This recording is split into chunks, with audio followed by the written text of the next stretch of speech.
Well, thank you everyone for being here today. I'm Dr. Sabala Mandava. I'm on the Michigan Women's Commission. I'm joined by my colleague on the commission, Dr. Geneva Williams. And first I want to thank Governor Whitmer for facilitating this conversation today and getting us all together to talk about women in leadership. So the Michigan Women's Commission was formed to understand the needs and the challenges that women face in Michigan, and then to try to come up with some recommendations for policies to address some change. And the other tenet of it is to really celebrate the accomplishments and the leadership of all women, and that's kind of why we're here today. I want to thank all of you governors for being here. You are just formidable leaders and advocates for the people, all the people in your states. And we're really excited to have you here to have this conversation about women in the workforce, women in leadership, and maybe also for you to share some insights about your personal journeys here. So with that, I'm going to hand it over to Dr. Geneva Williams. Thank you, Dr. Sabala, and thank you for your leadership. Thank you. Governors, we are just so honored to be here with you today. And you know, as a leadership coach, I could talk at length about women's leadership and why it's important, especially at the executive level. But what we want to do is to learn from you. And the first thing we want to know is, why now? Why is it vital to have women in leadership in 2023? Why does it matter that we have so many women leading governments at this moment in history? Why is that important? And Governor Whitmer, if we could start with you. I'll kick it off. So first, thank you. I'm really proud that we have a Women's Commission. We've empowered them over the last 5 years. This is something that I think has really informed so much of the work that we've done, and so I appreciate you both. You know, you've got a lot of things, a lot of hats that you wear, so the fact that you take it on, I'm grateful for. And I'm grateful that I get to continue this work for another term. So, and most, you know, as a host, I'm so happy to be here in Michigan, but to have my fellow women governors, because it is the largest group of us that there's ever been, but it also is a small, right? It's 8 Democratic women governors. There's 4 Republican women governors, and so we've made strides, but I think right now in this moment where so many of our fundamental rights that we thought were protected and were earned and we would never have to fear are now being ripped away from women in this country.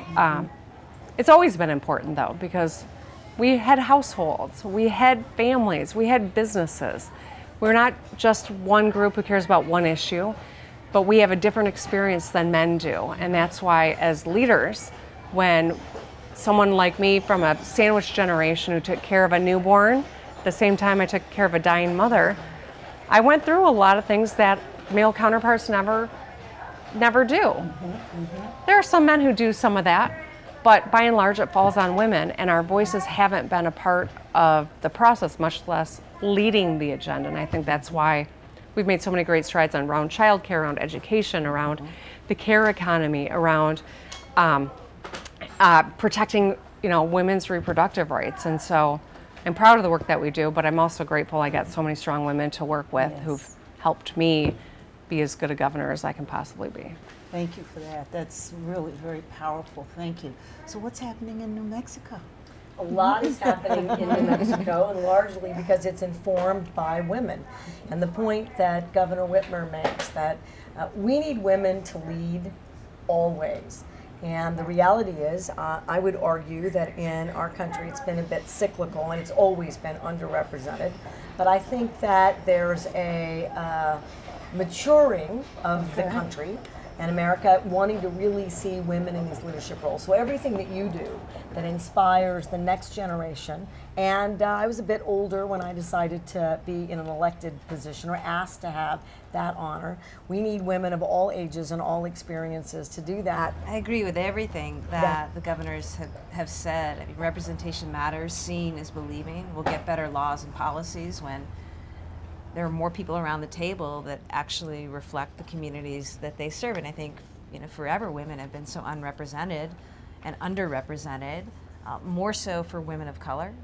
And you know, I think in this moment right now, as rights and protections are being taken away, it's really important to have people around the table who will be there to look out for those things, and also to inspire other generations, particularly in this moment where we don't want people to be turned off or feel so marginalized that they're just gonna not see a path. I think it's all the more important that women are there to lead. And finally, I also think that women have an ability to really deliver and get things done. And that's what I've loved so much about working with women leaders in government and also women leaders outside of government. And I think that it's not singular to women, but I think women do it exceptionally well. And in this time of vitriol and divisiveness, you know, people need women in leadership. When I think about the importance of women in leadership, all I have to do is think back to the pandemic. You know, women in leadership actually saved lives. You know, there are studies that show that in countries or in states where women were in charge, more lives were saved, less lives were lost. So I think, you know, just for life and death, it's important that women have a seat at the table. I think during the pandemic, we also saw the importance of women in the workforce, because so many were forced to leave the workforce because issues that had been important to women but had not been addressed well, particularly childcare, became so evident. You know, there was just no childcare available, therefore women had to drop out of the workforce. So I think the pandemic really helped spotlight some of the issues that women have considered important forever. But you know, finally, you know, our counterparts on the male side began to understand, because it was impacting their businesses, whatever else. So I think you know, if there can be a silver lining with the pandemic, it was that it really did demonstrate the importance of having women in leadership. You know, we are in many ways by nature caretakers, and I think we approached the pandemic with I mean, obviously the economy was important, but it was protecting people and saving lives and making sure that everybody was okay. And it paid off. It paid off in the economy too. So I think women just have and we have a different way of approaching problem solving. You know, and I think to what Governor Healey said, that we get things done. You know, I think women run for the job to get things done rather than for the position. You know, I really don't know any women who just wanted to be governor. It was, I wanted to be able to do what governors can do and make a difference in my state. Make that impact. Yep. Yes, thank you for that insight. And what's your perspective on this question we're talking about in terms of why is it important? Why keep fighting the fight? Well, because it's worth it. More than 40 years ago, I co-founded an organization in Maine called the Maine Women's Lobby, and it's now the longest existing women's lobby group in the country. And we've seen a lot of battles, a lot of fights for justice, for policy changes. And I've seen a lot more women get into legal careers, a lot more women becoming doctors and get into medical careers. And I have a cabinet I'm the first woman governor in Maine. I was the first woman attorney general in Maine. I was the first woman district attorney in New England.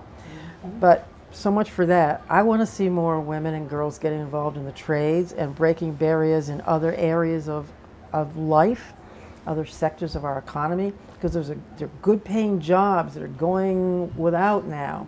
And with the workforce needs that we have, it's a great time for women to start getting involved in plumbing, electrical, deep engineering, research, and all those things. The things that we have stereotypically not been involved in. I want to see that kind of equality across all economic sectors. So I'm working on that, and hope to see it in my future. I raised 5 stepdaughters. I married a widower with 5 little girls, and they're all grown up, and now I have granddaughters, and I want to see them have the equal opportunity that I always imagined as a child we could and should all have. You all are in careers that are really in the public eye and traditionally have been male dominated, as many are. You've experienced, I'm sure, multiple barriers, challenges along your journey to coming here. And also many of you have been the recipient of extreme rhetoric over the past several years. So my question is kind of a two-pronged question. One is, what would you tell young women who are starting their professional journey? And two, how do you drown out the noise and just focus on leadership and doing what you do best? I think when you run for these positions, you do so knowing that in today's world, unfortunately, we're going to see some of that, and that's all the more reason why it's important that we as women, particularly in politics, but I think in any leadership position, are building these networks, and I know that's what the Equality Commission does. It's really important to help women run, really important to help women succeed in whatever their endeavor is. And also, I think it's important not to give in to the bullies. And, you know, I remember my mom, she was a school nurse, and she had 5 of us, and she talked about that. You know, it was important to find ways to not give in to bullies. My advice to young women and girls out there is, from my own experience, a lot of people are going to tell you no. It's not your time. You're not the right type. You're not the right fit. There's not going to be enough ready signals saying, like, this is your path, girl, you know? So you have to find that in yourself or find that in others and just not be deterred, because it's worth it. I think Governor Healey, I mean, just really did a beautiful job summing it up. I would just simply add a couple of brief things. You know, we've all been bullied at some point in our life. If you're a woman growing up in America, you've probably dealt with a bully, right, at some point. And one of the things I think that is, we can all see when it happens to someone on you know, an office like we all hold, is you can disarm that bully by laughing at them and taking their weapon and making it your shield. You know, when I was singled out and called that woman from Michigan, people started making t-shirts. They're like, I'm that woman too, you know, and it was like, this was women coming together and supporting, and allies, you know, male allies as well. We have to hold people accountable, and there are serious threats out there, and women get them more often than men. I was on a call, I convened a call of governors. I was the only woman who did, and so I was the convener. Is anyone surprised by that? No. But I was on this call. I had 6 other governors, all male, from the Midwest on it. And one of them said, you know, Gretchen, you're doing all the same things that we're doing. Why do you get so much more crap for it? And as soon as the last word landed, he said, wait, do not answer the question. I already know.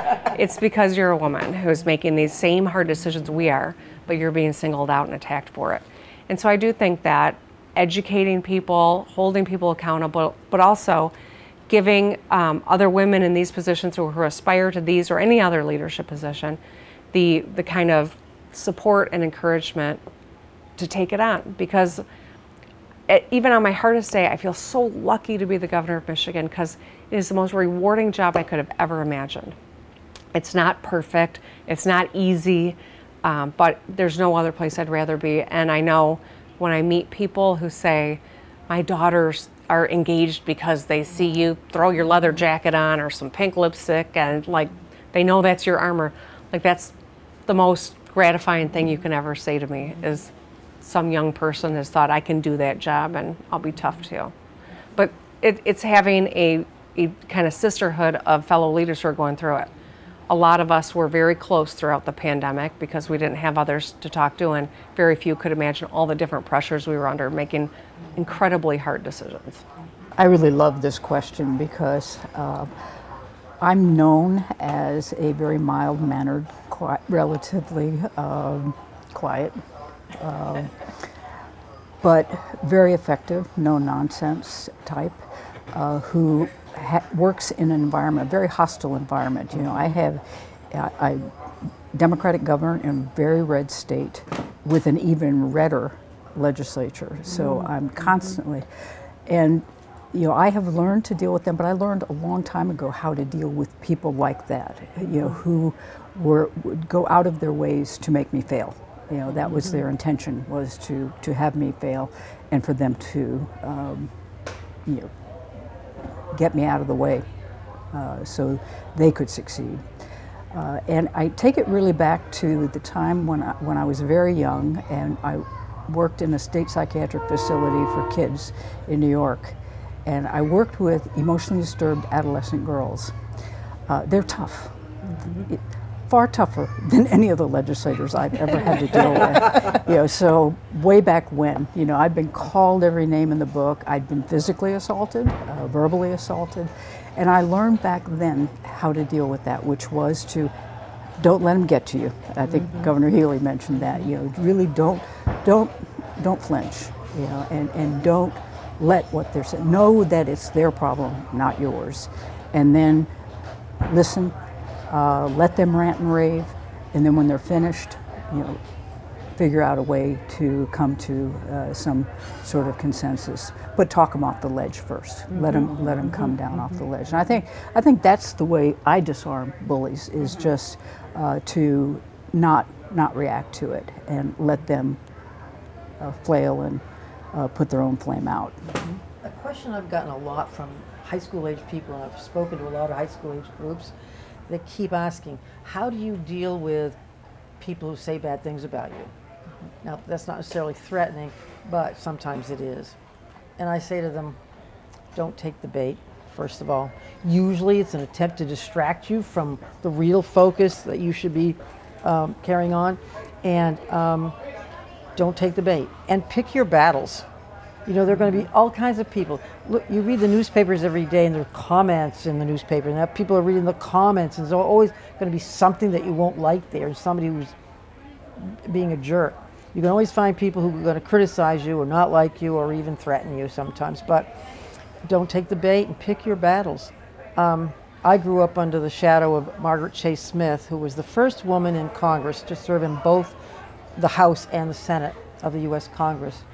And her creed, her political and moral creed, was something like politics is a position of honor, a position of integrity, that a position where constructive criticism should not only be expected but sought, where smear is to be expected and fought, and where honor is to be expected and never bought.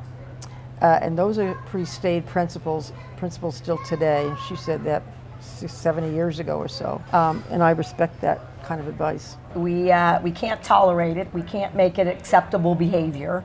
The women who are far more often, in my view, the subject of that intolerance, we have to stand up against it while recognizing for our communities and women leaders and their families that are coming that they are real.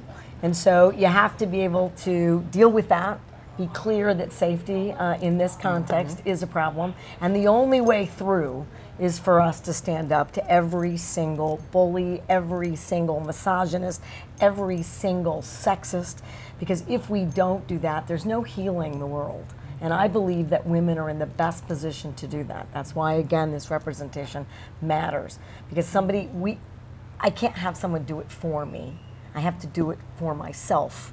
And that in and of itself is disarming and creates space for future leadership and the kind of networking and partnering that this country really needs in this context. Get into a wrestling match with a pig, you get all dirty and the pig likes it. Yeah. So what's the point?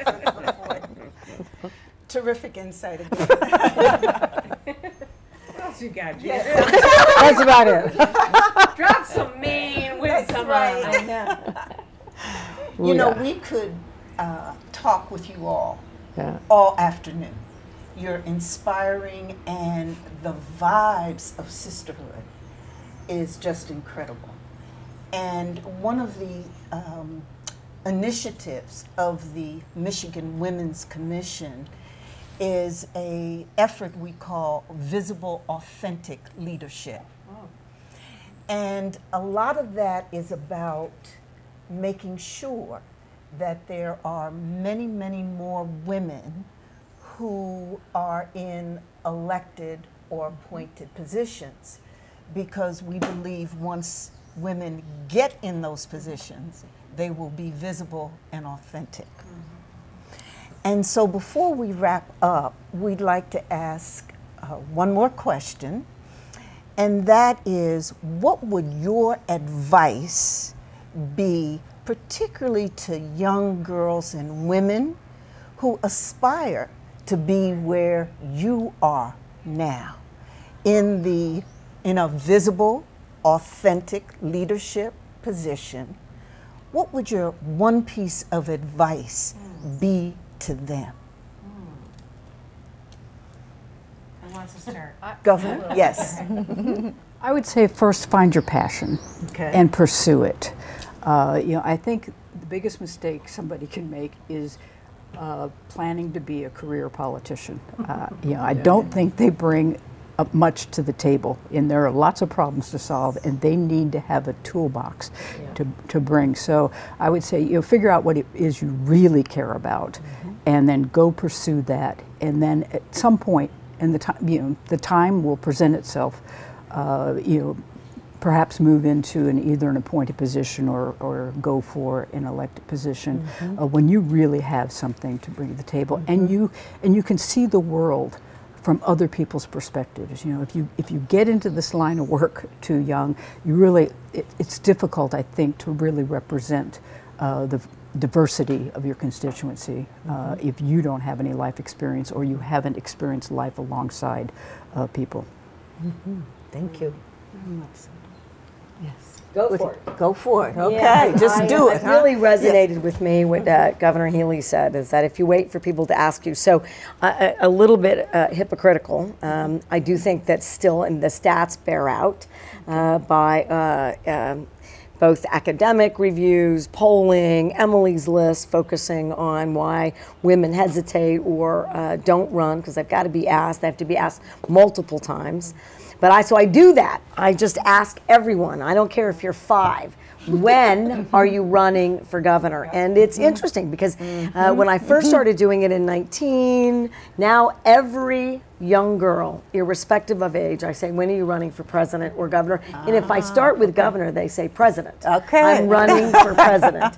So I do think like the that. earlier we start by making it clear that that is a path.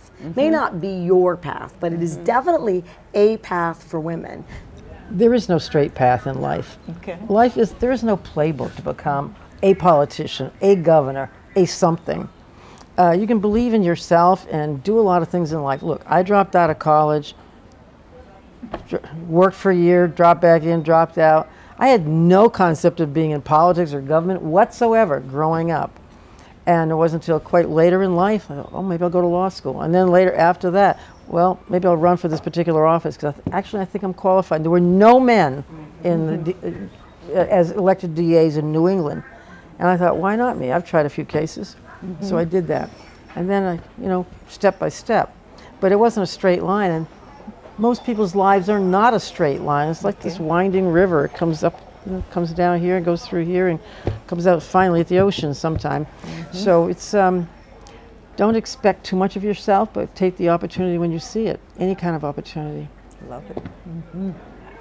I think at this point, well, we've made gains, and we've made gains across the country. We have so far to go. And we have centuries of, this lopsided scenario of systemic sexism, racism, what have you, right? And so my inclination is just the more women running, or running is not for everybody, but you can get involved in helping a woman to run. You can get involved through the commission work, right? I mean, one of the things you got to look at, what are the barriers? Well, if you have to run and pay for childcare, how are you going to do that? Can you use that as a campaign expense? That's something, for example, we're looking at in Massachusetts. So, there's so many different ways to get involved, but I think it's really important that we do everything we can to make sure that we're supporting as many women, finding their passion, right? Go down, because there are a lot of different ways to serve, particularly being intentional about drawing in women of color, because the barriers for them are even more pronounced than they are for white women. And so you got to act with intentionality, and really almost, it's got to be a recruiting effort too. And I think that's why the work that commissions like the Michigan Commission is doing is so important, and why the leadership of Governor Whitmer in convening, and providing an opportunity for some of us to share, you know, what we think is good out there is really important. Powerful, right? I learned a lot today. Yes, yes. You know, the positions we're in positions to appoint good people to opportunities that they never would have had before. And so taking those opportunities, I mean, we've diversified our bench in Michigan with more African American judges and more Arab American judges and more Muslim judges. Like, we've really, I mean, changed the face of the state, and that will continue after I'm done being governor, because, you know, that's how you ensure that the progress continues, whether or not I'm the one in this chair or whomever comes next. I'd also say, you know, a lot of men are born, they come out of the womb and think they're qualified to be president of the United States just by virtue of coming out of the womb.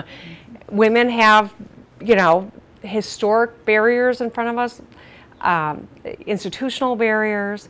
But I think, you know, as you said about encouraging young girls to think about, I do that all the time. I often tell young people, have you looked at our legislature?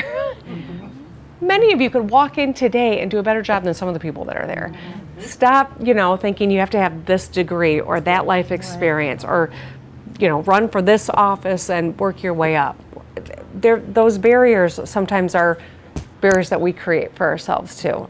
There are literal, figurative, and institutional barriers, but the internal ones are real too, and we've got to break those. We've got to do the best we can. And then the last thing I would say is, I think about when I first started running, and I tried to be palatable to everyone, and I lost me in the process.